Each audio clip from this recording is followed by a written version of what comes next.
Hi, my name is Alejandro Salazar. I am the managing director of Breakthrough, a consulting, Latin American consulting firm in strategy. I'm an author, and I am here speaking at EA Interviews. EA Interviews, episode 537. Inspiration, transformation, success stories, and the imperfect action round. 7 days a week.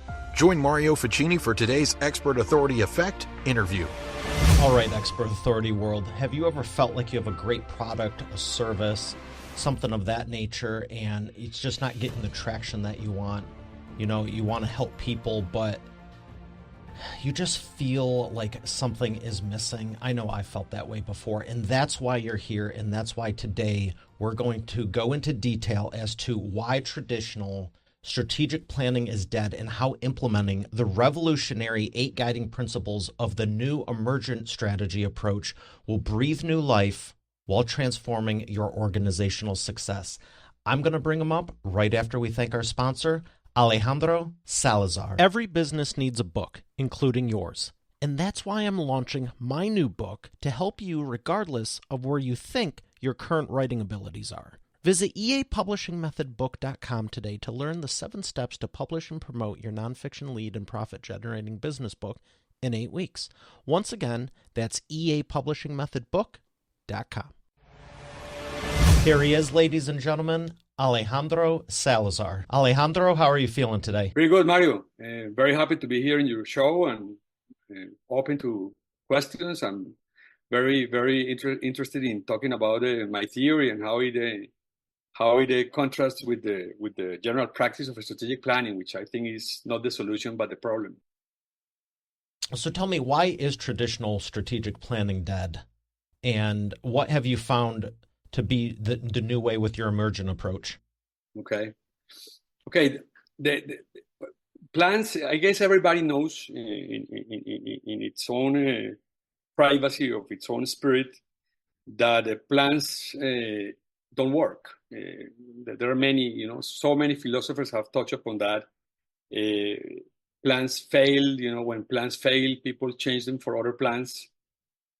Or they say the plan was beautiful, but the implementation was bad. Or a lot of, circular arguments. And I think the bottom line is that strategy is not a plan. So when you try to force a strategy into a plan, you kill a strategy and end up with, the entity called a plan, which you have to change constantly. I think everybody knows that. When I talk about my ideas, people tell me I already knew that. And I say that's the beauty. That's why the book has been so successful, because people can relate to it. As to the philosophical grounds to demolish strategic planning, I think they had been around in a disconnected way. I guess 2 basic ideas had been there before, both of them, I guess, promoted, discovered, structured by American management philosophers. You think it just started around years ago for whatever reason and just got perpetrated through and no one thought to change it? Yeah. I mean, I think, remember, it's some sort of availability syndrome. In the absence of a better theory, people will continue to do plans. People do plans, we're taught to do plans. The whole strategic planning fever came after, basically after the Second World War, when the army came back to the U.S. and they came back through the GI Bill to schools. It permeated the whole idea that you have to have strategic plans. Throughout the 70s, with the ascent of the Japanese economy, the thing became very paranoid. The Americans thought it was really the Japanese had a plan. People started making more sophisticated plans. And ever since, it has gotten even more complicated. And while the main kind of fashion changes, the bad idea remains. I mean, it was first total quality, then it was reengineering, then it was integrated systems, then it became the internet, mobility, Six Sigma, and now digital transformation, and now AI.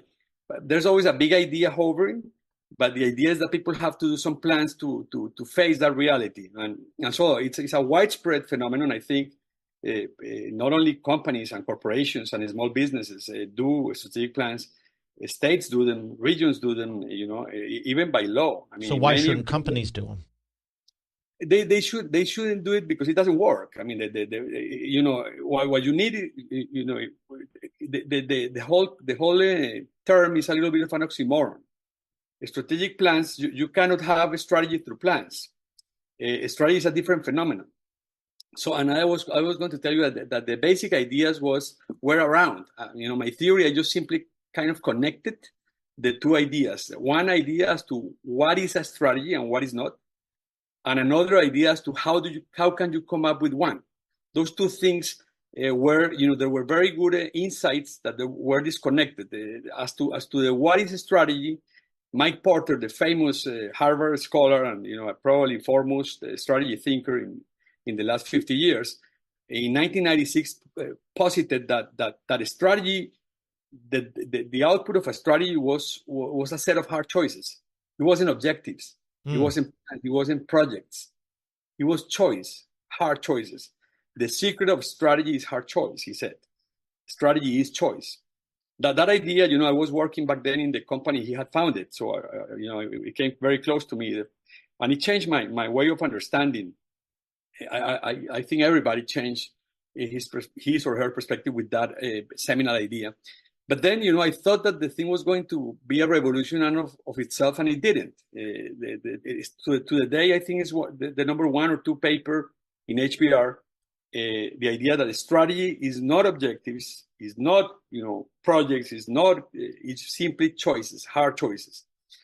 The other idea that was around there had actually been presented or posited before that. In 1973, Henry Misber, another professor, actually one out of Canada, American, but or maybe he's Canadian. I don't know if he's Canadian or American.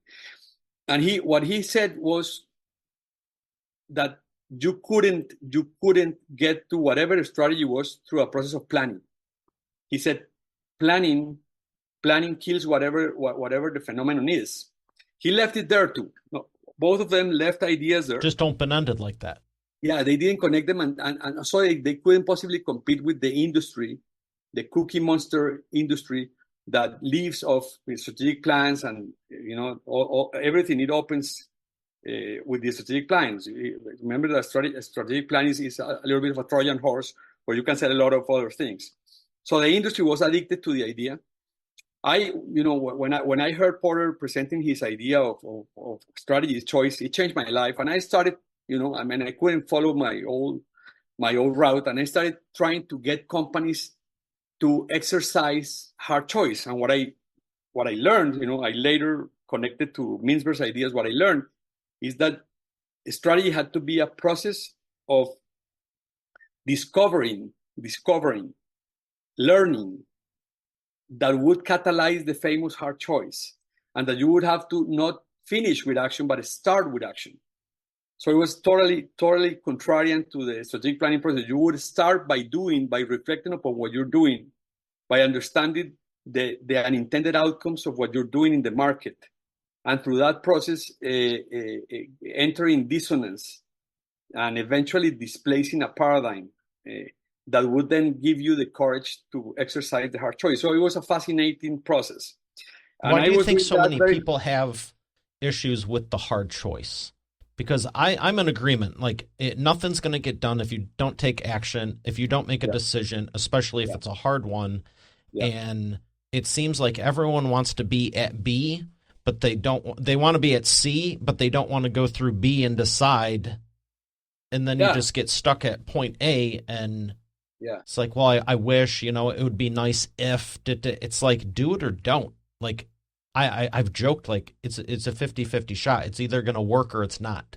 But you gain insight, you gain clarity, you learn, and you go, hey, this didn't work, and maybe this didn't work, and probably this won't work. But at some point you go, I learned. There's only one thing that it could be left. Totally. And then it does work. I think you're pointing, certainly it has to start by doing. You know, the tragedy of strategic plans is that, you know, they end with implementation and doing. They don't start with the reflection of. So that's kind of a fundamental thing. But you're right. Why are choices hard? And not to trivialize them, real choices, because Oh, when you you can. So, you can trivialize them. Some of them are stupid and people still don't want to make them, but I get where you're going. You're right. You're right. But you know, yes. But you're right that the choice process is very hard, and it's very hard simply because you are giving up on things that sound attractive. I mean, it's not like you choose life over death. It's that you choose one thing over some other things that look attractive too. So just to not deceive yourself or anybody in the process, real choices involve payoffs and trade-offs. Involve giving up on a lot of attractive things.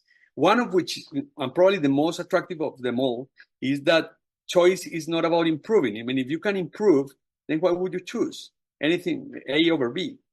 So it was really and that's one of the sad things of strategic plans is they really aren't a strategy. They're just pure improvement.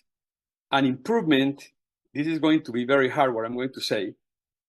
Improvement kills choice. That's exactly why, the Japanese economy, Porter's seminal idea came after he went to Japan and discovered, hired by the Japanese government, that back in the 90s, the Japanese were very good at everything, but they were very convergent, very similar companies. They wouldn't make money. So the choice is hard because, yes, you are living away, giving up on a lot of attractive, trendy, sexy things to focus on your thing where you have some sort of advantage. An advantage is typically coherence. You choose a set of things over others. You choose them in a coherent way, and at the end, interestingly, what happens when you follow that path is that you create a unique company. Competing is building a unique company in the marketplace. So it's actually the worst thing is actually to converge and to be similar to and to improve after the other's example. So convergence is the disease, and the antidote is hard And choice. you actually have a profitable company, because when you're saying all the companies, they're similar, they're not profitable, those sound more like nonprofits to me. Yeah, exactly. That's not anyone's goal if it's a for-profit capitalistic company. I love nonprofits, but you have to be clear with the goals. You're right, but it happens all